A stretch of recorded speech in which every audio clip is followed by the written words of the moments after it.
Step 1.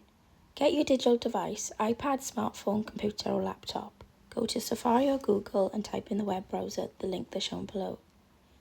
You can also download the app in the App Store with the logo shown by the side. After this step is completed, your screen should look like this. Step 2. Use a personal or professional email to sign up and create an account. Don't forget, remember these important information. Step 3.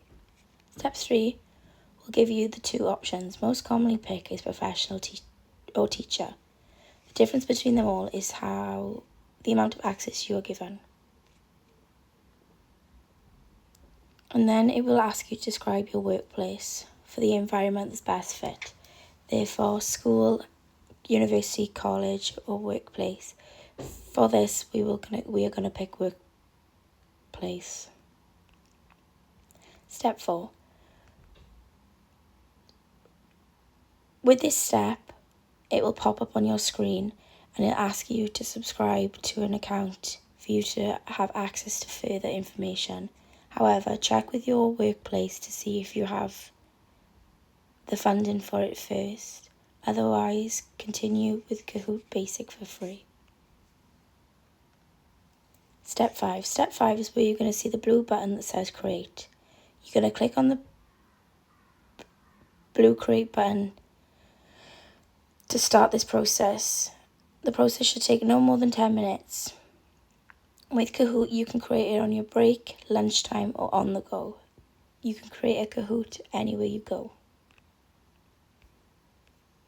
Step 6. Step 6 is pretty straightforward. 3 options will appear. Click Kahoot to start creating. Also, this is the time that you should start thinking about the topic that you're going to create the Kahoot on. For examples, shapes, colours, numbers, animals, spellings, or even days of the week. Next step.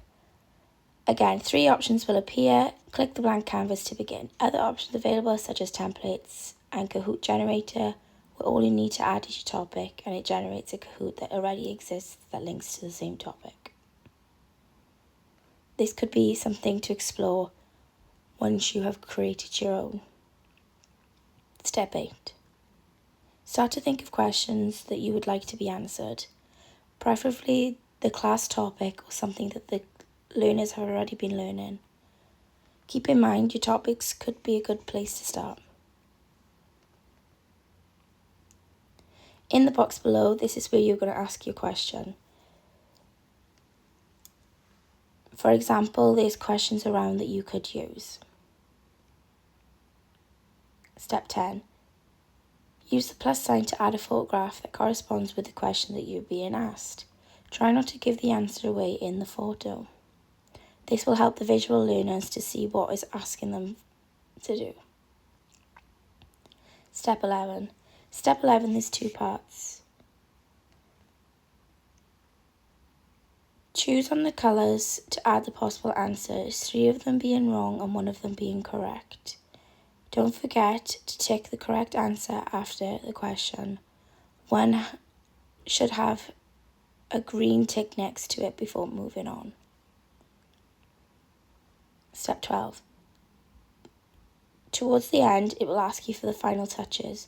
This is where any changes will be made, and it asks for a title for it to be easier to find it later on, and asks for a little description of what your Kahoot is about.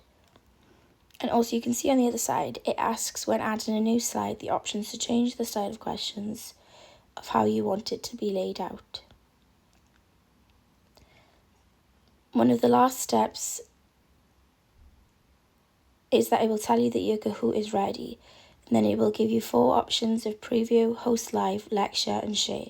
Preview is where you can see how the learners will see the Kahoot. Host live is the most common one, and for you to start